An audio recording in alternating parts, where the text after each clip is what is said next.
सभी बच्चों को नमस्कार। मेरा नाम जगदीश सोलंकी और आप देख रहे हो physics bye Jagdish Solanki YouTube channel. इस चैनल में आप सभी का स्वागत है।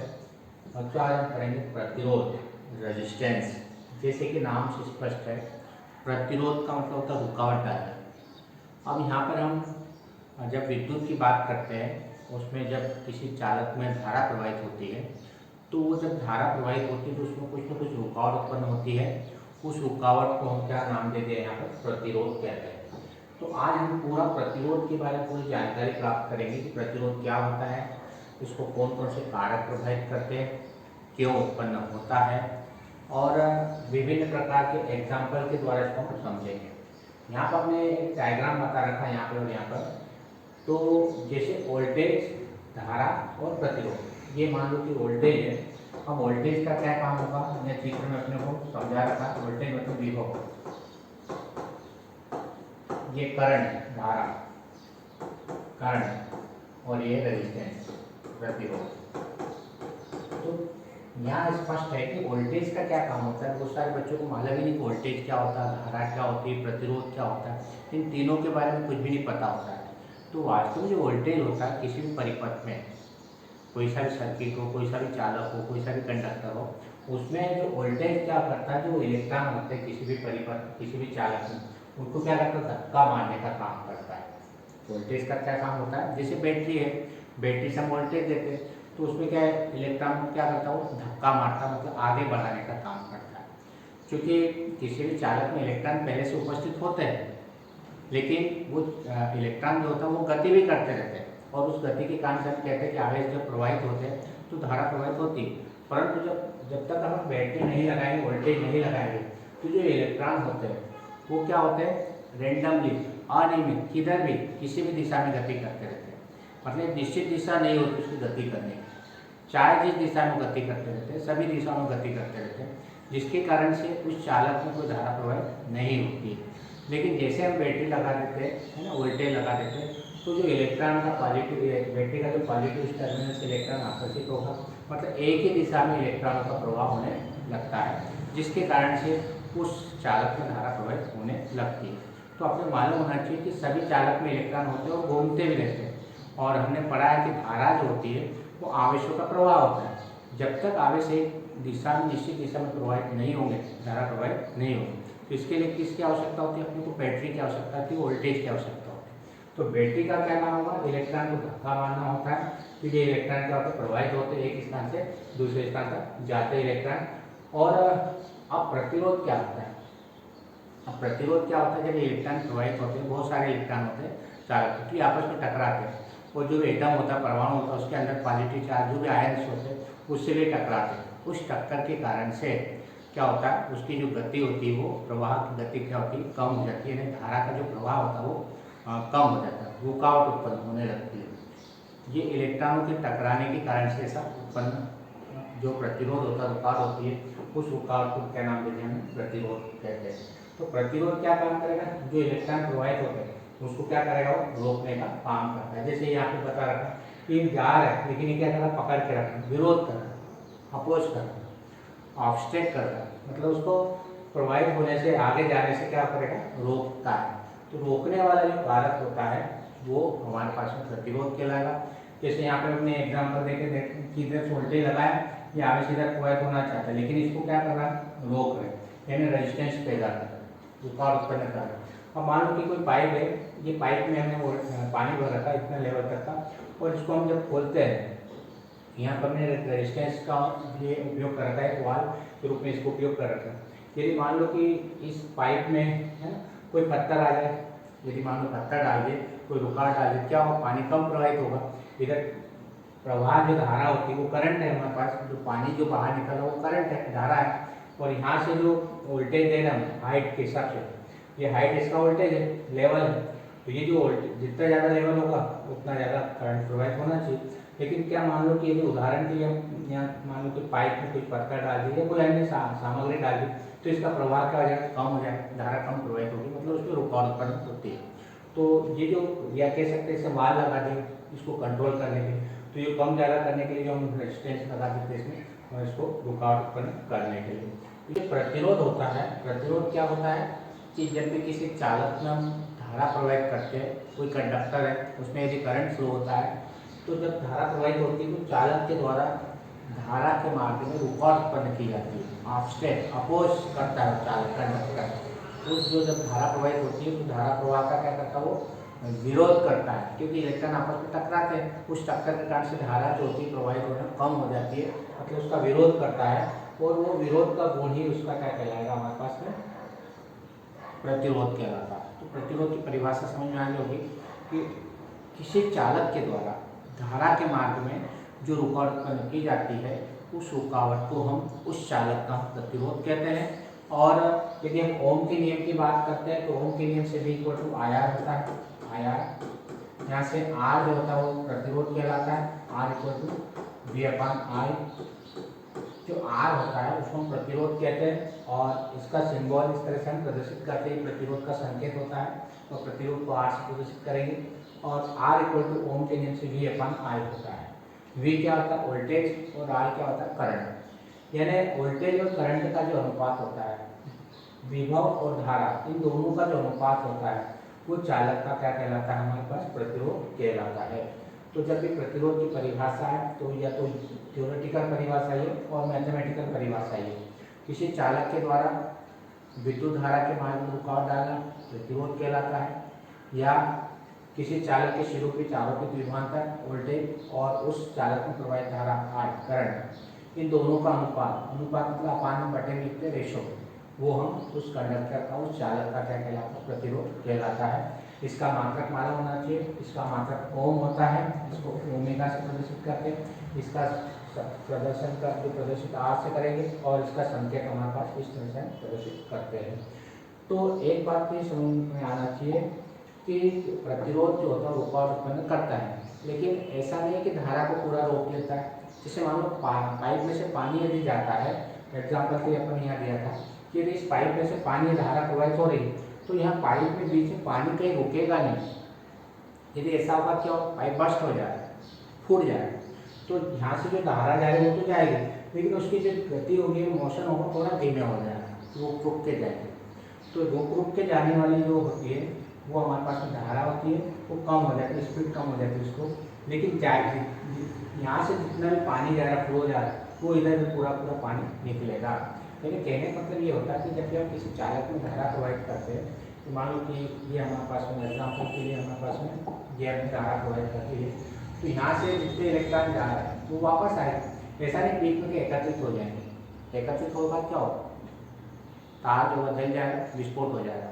तो ये जो हम कहते हैं कि रुकावट उत्पन्न होती है, परंतु रुकावट कैसे होती है, धीरे धीरे धीरे उसकी धारा जो होती है पूरी निकल जाती है। ऐसा नहीं कि धारा बीच में कहीं इकट्ठी हो जाती है, आगे से इकट्ठे हो जाते हैं उस चालक में, वो धीरे धीरे धीरे उसकी स्पीड कम हो जाती है, तो वही रुकावट हमारे पास में प्रतिरोध कहलाता है। तो एक बात नोट कर लेना कि चालक में ऐसा नहीं कि इधर से जितनी धारा प्रोवाइड करेंगे उतनी धारा वापस अपने को मिलना चाहिए। ये प्रतिरोध के कारण से ऐसा नहीं होगा कि धारा बीच में कहीं रुक जाएगी, उसकी जो मोशन होगा धीरे धीरे कम होगी। जैसे ये टकरा टकरा के जा रहे तो धीरे धीरे जाएगी, यहाँ इसकी गति तेज होगी, यदि प्रतिरोध हमने बना दिया तो इस तरह से उसका टक्कर के कारण से उसकी गति क्या हो जाएगी, धीमी हो जाती है, लेकिन जितने इधर से जाएंगे उतने वापस अपने को प्राप्त हो जाते हैं। तो ये चीज़ अपने को ध्यान रखना। अब प्रतिरोध जो होते हैं दो तरह के होते हैं हमारे पास में, एक होता है फिक्स्ड नियत प्रतिरोध और एक होता है वेरिएबल रेजिस्टेंस। एक होता है जिसका मान फिक्स होता है, नियत होता है, उसको हम नियत प्रतिरोध कहेंगे, और जिसका मान बदलता रहता है उसको हम परिवर्तित प्रतिरोध कहते हैं। यहाँ पर हमने एक परिवर्तित प्रतिरोध प्रदर्शित किया गया है, ये रेजिस्टर होता है, जैसे कि मेरे पास में ये परिवर्तित प्रतिरोध है, इस तरह से होता है, इसका मान हम इसको आगे पीछे करके इसके मान को हम चेंज कर सकते हैं। तो ये कहलाता है परिवर्तित प्रतिरोध, रेजिस्टर के नाम से इसको जानते हैं। एक दूसरे प्रकार का प्रतिरोध होता है जिसको हम कार्बन वर्ण प्रतिरोध कहते हैं, जहाँ पे डायग्राम हमने बना रखा। ये मेरे पास में अलग अलग कार्बन के प्रतिरोध है, यहाँ दिख रहा होगा आपको, ये अलग अलग कलर होते हैं इसमें, इसका एक वीडियो बना रखा मैंने, और इस कलर के आधार पर हम प्रतिरोध का मान ज्ञात कर सकते हैं।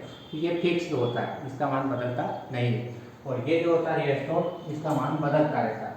तो प्रतिरोध दो तरह के होते हैं, एक परिवर्तित प्रतिरोध होता है जिसका मान बदलता रहता है, ये अलग अलग टाइप्स के इसके नाम दे रखे हैं, और एक होता है फिक्स्ड रेजिस्टेंस जो कि फिक्स होता है, इसके मान बदलते नहीं है।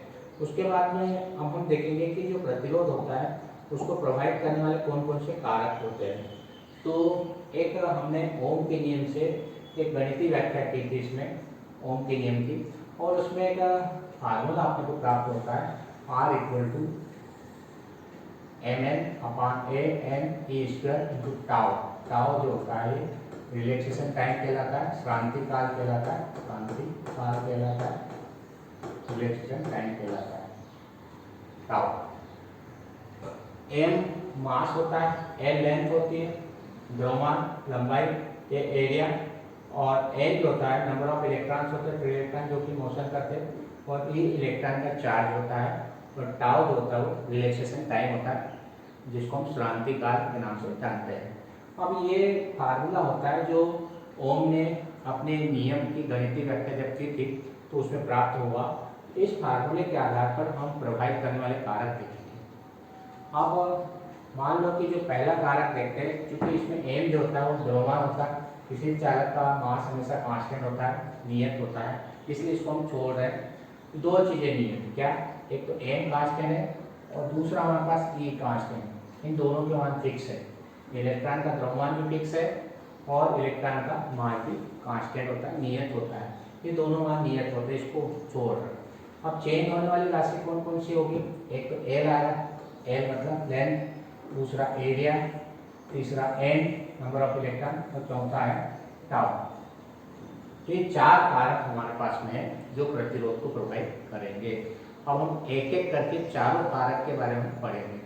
तो सबसे पहला कारक हमारे पास लंबाई, लेंथ। अब इस फार्मूले से स्पष्ट है कि जो लेंथ होगी वो प्रतिरोध के डायरेक्टली प्रोपोर्शनल होगी, अनुक्रमानुपाती होगी, क्योंकि ऊपर लिखी हुई। जब भी कोई भौतिक राशि ऊपर लिखी हो तो प्रतिरोध की क्या कहलाती है, अनुक्रमानुपाती कहलाती है। तो पहला कारक हमने लिखा है चालक की लंबाई पर निर्भर करेगा, एल पर, और एल पर किस प्रकार से निर्भर करेगा कि प्रतिरोध चालक की लंबाई के क्या होगा, अनुक्रमानुपाती होता है, डायरेक्टली प्रोपोर्शनल होता है।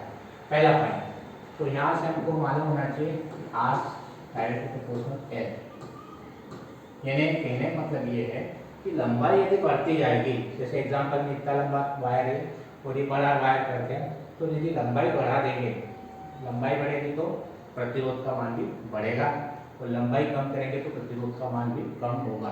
स्वाभाविक है, एक छोटा तार है तो इलेक्ट्रॉन जल्दी से प्रवाहित हो जाएंगे, कम टक्कर होगी, और एक बहुत लंबा तार है तो इलेक्ट्रॉन बहुत दूर तक टकरा के जाएंगे।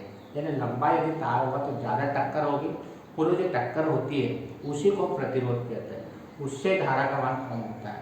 तो छोटा तार कम प्रतिरोध, लंबा तार ज़्यादा प्रतिरोध। कारण समझ में आ गया होगा कि छोटा तार में जल्दी से इलेक्ट्रॉन प्रवाहित होगी, कम टक्कर होगी, प्रतिरोध कम होगा। लंबा तार तो ज़्यादा दूर तक प्रवाहित होंगे, ज़्यादा टक्कर होगी, प्रतिरोध का मान अधिक होगा। दूसरा कारक हमारे पास क्षेत्रफल, एरिया। हमारे पास एरिया, देखो एक एरिया हमारे पास ये छोटा सा एरिया है, जैसे कि उस डायग्राम में बता रखा है, और एक बड़ा एरिया, इतना बड़ा एरिया अपने पास, बड़ा एरिया है, बड़ा एरिया, ठीक है, दो अलग अलग एरिया है। अब मान लो कि इसमें 20 इलेक्ट्रॉन प्रोवाइड हो रहे हैं, उदाहरण के लिए 20 इलेक्ट्रॉन, और 20 इलेक्ट्रॉन इसमें प्रोवाइड हो रहे हैं, दोनों में 20 जा रहे हैं। तो ये पतला है तो इसमें टक्कर ज़्यादा होगी क्योंकि इसका एरिया कम है। ये चौड़ा है तो इसमें टक्कर कम होगी क्योंकि इसका एरिया ज़्यादा है। एक सकड़ी गली है, चौड़ी गली है, 20 व्यक्ति इसमें जोड़ रहे, 20 व्यक्ति इसमें जोड़ रहे, तो सकड़ी गली में ज़्यादा टकराएंगे व्यक्ति, और इसमें जो होगा कम टकराएंगे। टक्कर ही प्रतिरोध होगा, ज़्यादा टकराएंगे मतलब इसका प्रतिरोध ज़्यादा होगा, इसमें कम टकराएंगे बड़े वाले एरिया में तो इसका प्रतिरोध क्या होगा, कम टकराएंगे तो प्रतिरोध कम होगा, ज़्यादा टक्कर होगी तो ज़्यादा प्रतिरोध होगा। तो इसका प्रतिरोध अधिक और इसका प्रतिरोध कम होगा, यानी प्रतिरोध जिसका क्षेत्रफल कम है उसका प्रतिरोध अधिक है, और जिसका क्षेत्रफल अधिक है उसका प्रतिरोध कम हो रहा है, टक्कर कम हो रही है इसमें। यानी कहने का मतलब क्या हुआ कि प्रतिरोध क्षेत्रफल के क्या होता है, व्युत्क्रमानुपाती होता है। Are is directly proportional 1/n, उल्टा।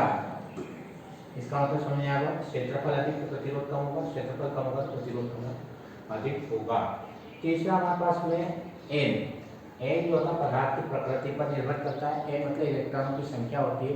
अब हम जानते हैं कि अलग अलग पदार्थ में इलेक्ट्रॉनों की संख्या अधिक होती है, अलग अलग होती है। यानी मतलब तांबा, सिल्वर और एल्यूमिनियम, इसमें धारा ज़्यादा प्रवाहित होती है और इसकी चालकता सबसे अधिक होती है। चांदी की चालकता सबसे अधिक होती है, उसमें इलेक्ट्रॉन आसानी से प्रवाहित होते हैं और उसमें जो होता है टक्कर भी जो होती है कम होती है। मतलब चांदी का जो प्रतिरोध होता है सबसे कम होता है, इसलिए उसमें धारा आसानी से प्रवाहित होती है ना। कहने का मतलब ये होता है कि जो चालक होते हैं उसमें इलेक्ट्रॉनों की संख्या अलग अलग होती है, प्रवाह अलग अलग होता है इलेक्ट्रॉनों का, इसलिए उसमें धारा भी अलग अलग प्रवाहित होगी और जब धारा अलग अलग प्रवाहित होगी तो उनका प्रतिरोध भी क्या होना चाहिए, अलग अलग होगा।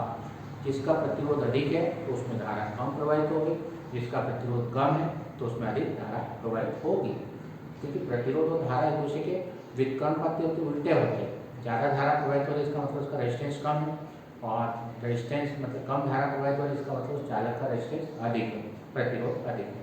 तो ये अपने को मालूम होना चाहिए कि अलग अलग चालक का जो प्रतिरोध होता है अलग अलग होता है। क्यों होता है? क्योंकि उसमें इलेक्ट्रॉनों की संख्या अलग अलग होगी। इलेक्ट्रॉनों की संख्या अधिक होगी तो प्रतिरोध का मान कम हो जाएगा। उल्टा होता है, इलेक्ट्रॉन की संख्या नीचे आ रही, प्रतिरोध ऊपर आ रहा है, तो R समानुपाती 1/A होगा, N होगा। इलेक्ट्रॉनों की संख्या अधिक होगी तो टक्कर ज़्यादा धारा प्रवाहित होगी, ज़्यादा धारा प्रवाहित होगी तो प्रतिरोध का मान क्या जाएगा, कम होगा। ये अपने को मालूम होना चाहिए। ज़्यादा इलेक्ट्रॉन तो प्रवाहित धारा भी ज़्यादा होगी, ज़्यादा धारा प्रवाहित होगी इसका मतलब प्रतिरोध का मान कम। चौथा कारक है हमारे पास ताप। अब ताप जो है वो टाउ को रिप्रेजेंट करता है। टाउ क्या कहलाता है?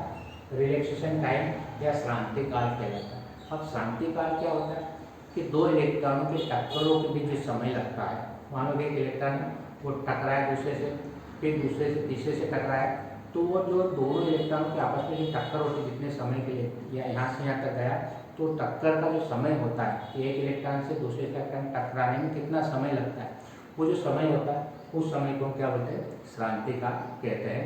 मतलब दो इलेक्ट्रॉनों क्रमागत दो इलेक्ट्रॉनों टक्करों का जो समय होता है ना, सक्सेसिव, वो टाइम क्या कहलाता है, रिलैक्सेशन टाइम कहलाता है।